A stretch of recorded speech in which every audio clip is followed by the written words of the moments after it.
this is such a reverse role because Darcy's always so generous with my work. We've been friends for a long time when she was an Atlanta woman and fellow colleague in these parts. And then she went south, right? You went down to Florida and became, as my mother always says, when you go to Florida, you don't come home. So I don't think coming home. The interesting thing is Jen's talking about introversion, and Darcy and I actually are both extroverts, right? I need to confirm that, right, Darcy? Yeah, somewhat. I'm in the middle. I need my time off too. Yeah. Mm-hmm. Exactly. And what we're learning is that we all have some of both, right? But we tend to prefer one or the other. And I've been a spokesperson, as Jen has said, for introverts, an advocate, an ally over the years. So I'm really thrilled to see that this topic has now come under the umbrella of diversity, inclusion, and equity. But I started out as a career coach, and that's why I think I was drawn to Darcy's work, like a lot of us, because she has such a fresh, I'll talk to you directly, a fresh, wonderful take on career transition and whether you stay in an organization or not. So Darcy, my first question for you on this is, I know you've written so much. I love your writing. I'm just drawn to it all the time. Why this particular book? Why did this call to you, this topic and this book? Yeah, it's a good question. So this particular book, it came out of a couple of things. It came out of hearing people time after time when something would happen in their career, feeling like the only kind of way that they could make change was to go find another job. And what would happen is that when they would go do that, they would find that experience to be frustrating, to be difficult. And even if they ended up in another job, in a year or so, the same issues started coming up. And so they would stay in whatever they were doing exactly the way that they were doing it and end up feeling like, well, I guess this is just me. I guess there's something wrong with me. I guess I just need to stay, I'll just suck it up and deal. And that's not healthy. It's not healthy for ourselves. It's not healthy for the people around us. I don't believe that we need to suffer in order to be at work. So I saw this pattern happen over and over to very successful people, to people who I always say look good on paper, right? People who you wouldn't expect, that are feeling out of sorts about their life at work, that are feeling like they're not doing what they need to do.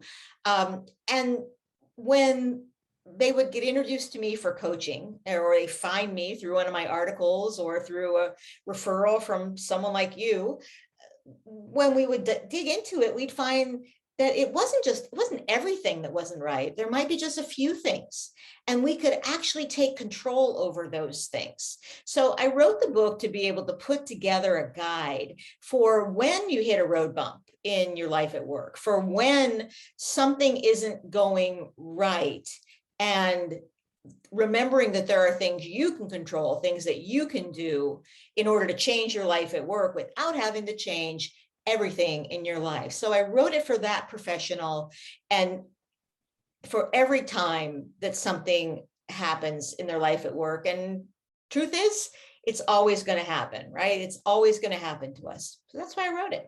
Yeah. So the grass isn't always greener. And what I'm hearing is we have to do the internal work. And I think what's so beautiful about this book, and why it's such I don't want to say easy in a negative sense, don't get me wrong, why you can flow through it, is because you do lay out like a manual or a step-by-step process. And I love that, the 3 parts: reset how you think, revise what you say to yourself, reinvent what you do. And so it's organized in that way, but it's also a lot of fun.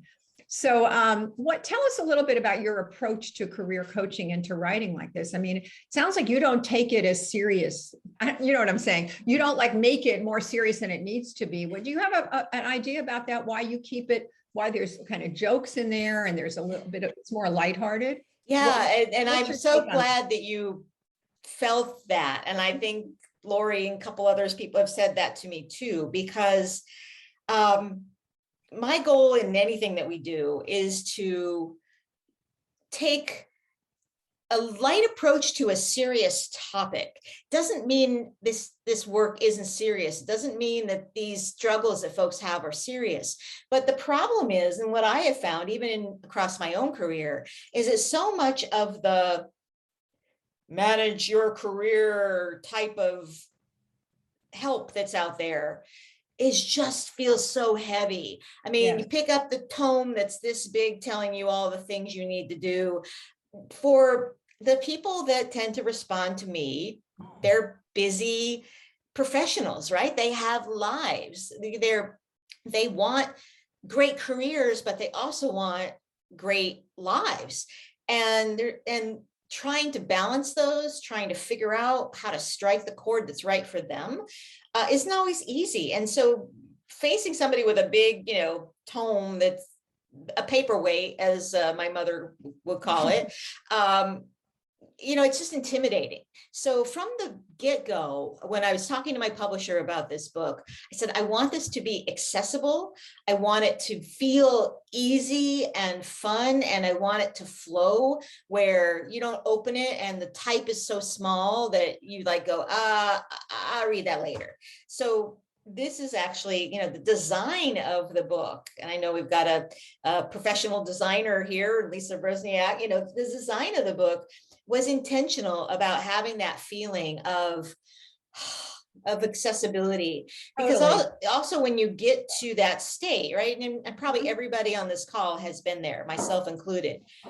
Maybe it's nothing from the outside. Maybe it's something on the inside. You hit a birthday with a 0 in the end, or a friend of yours or family member gets sick, and you're asking the bigger questions. I mean, heck, a lot of us are doing this right now in the, pandemic. I was going to say post-pandemic, but I don't think we're post anything.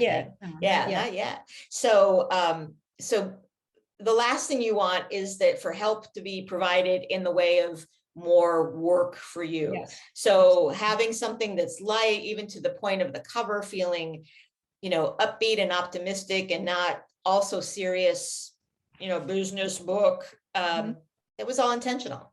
Yeah. And it makes the reader, it draws the reader in as it did for me. Let's get down to some of the advice that you give here. Okay. So one of the things that I thought was interesting, and it really resonated with me, is asking for help.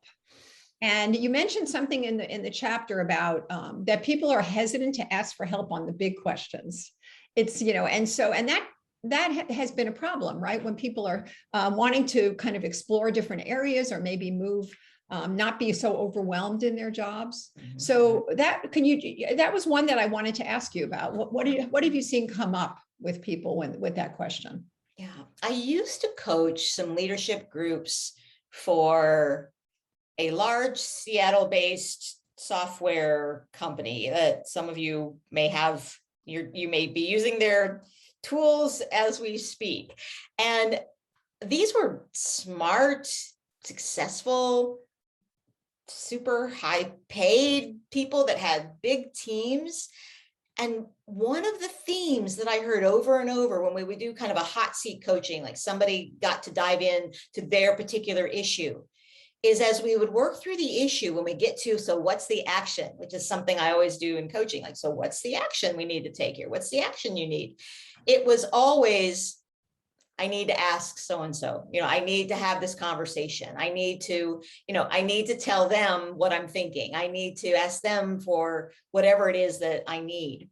And it always strikes me of how much, we're willing to ask about things that don't matter, but for things that, the bigger things, we hesitate. And there's some research in the book that talks about why we do this. We actually believe that people know more about what we need than they do. There's actually proven research bias on this. And we get frustrated. And I bet everybody's been there, of where we think, well, why wouldn't she know that I'm ticked that I didn't get the promotion? Or can he read my face and know that this, that when you said that made me angry, or made me frustrated, or hurt me. But the fact is, we don't know. And we don't know that it's even like things like this. I have learned, I can't expect that people will just read and support things that I do just because they might like me. I have plenty of people who I've reached out to who said, oh my gosh, I never even knew that it was important to, you know, do a review on Amazon, or the littler things like just, share, I love that article that you wrote. Oh, share it with a friend. Yeah, I know 2 people who want it. We just don't think about the things that other people need naturally, even when we're the nicest, caring people. So the book goes into ways that you can ask for what you need in a way that doesn't feel like you are the beggar with your hand out, like, please, sir, may I have some more? It really is how, in a professional way, that you can figure out, first of all, what it is you need. And I think one of the things that gets in the way sometimes is we don't know exactly what, sometimes when we're in exploration.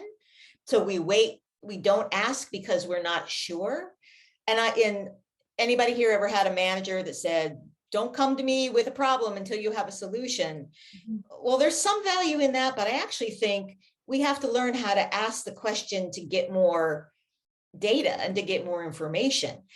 We may not have the solution yet, but asking to say, here's the thing I'm trying to parse apart. Here's the thing I'm trying to uncover for myself, and asking for whatever, the help is to get there. It may not be the end solution. So this is an issue that, going into the book, I knew that this topic is always very hot for folks. And, it's something where I've tried to take it personally myself. And during the book process, I asked for a lot more help than I was used to. And, we worry that when we ask, someone's not going to want to help us or not be able to help us, or everybody's so busy. But the truth is, it gives people an opportunity to feel good about themselves too. I asked my friend Marcy for help in some of the research on the book. And in one part of my brain, I was saying, I should be able to do this myself. I should be able to get this done. It's just part of the book. The other part, I'm like, so this gives her an opportunity to help. It gets it out of my brain. And then she and I can have different discussions about it. And it worked beautifully. So asking for help is so important, or asking for what you need is the chapter, and learning those skills, I think, can help you throughout business and life. Absolutely. I mean, there's so much we could cover. I know our time is limited, but is there any, in terms of just kind of winding this up, what is it that you really want people to take from this book? What's the biggest message that you hope that they will walk away from as they read this and share it with others? Yeah, I hope that people will walk away with the unconventional wisdom, with countering the conventional wisdom, and realizing that you don't always have to leave your job, to throw out everything that you've built, to throw out the relationships or whatever the things that might be working in your work, in order to have a change that you might need at this season of your life, or in order to create more opportunity for yourself, or in order to be able to grow, whether that means wealth, whether that means opportunity. And there are actions that you can take, that you control, that you don't have to wait for your boss to retire or the merger to be done or what have you. All of those things you can do. And so that to take back control so that you can create the life at work that you want. If after you've done that and you get the data to recognize that that's not going to happen here, then fantastic. There's plenty of ways that my work and even the strategies in here can support people in looking elsewhere. But really recognizing that that doesn't have to be the only option, that you might be able to change your life at work right where you are. Well, I think that's beautifully said. And I think as we face what's being called in the world right now, the great resignation, where, millions of people are walking away from their jobs, in many cases that makes sense. But I hope that a number of those people will also get a hold of your book, so that they can see maybe possibilities that they didn't see before, and do the kind of the internal work before they leave and find some of the same patterns, as you say, repeating themselves. So Mhm. Darcy, I am going to share this word loud and clear, and I know the folks on this call and your community will. And I hope that many, many people get to hear your message, because it's such an important one and so beautifully done. So thank you. It was an honor to chat with you today and reverse the tables a little bit. I really liked helping. You see, just what you said. Exactly. I'm so glad I asked you. So this was fantastic. Thank you, Jennifer. Really appreciate you being here and your support. And for everybody out there, if you are an introvert or have an introvert in your life, check out Jennifer Kahnweiler's books. The Introverted Leader was the classic, but there's ones about teams, the genius of opposites, as well as the introverted workplace. And I know you've been doing a lot of work on what do remote workplaces look like and how do we respect all different kinds of people in the workplace, especially as we're being very focused on diversity and inclusion issues too. So thank you for being here and spending some time with us today.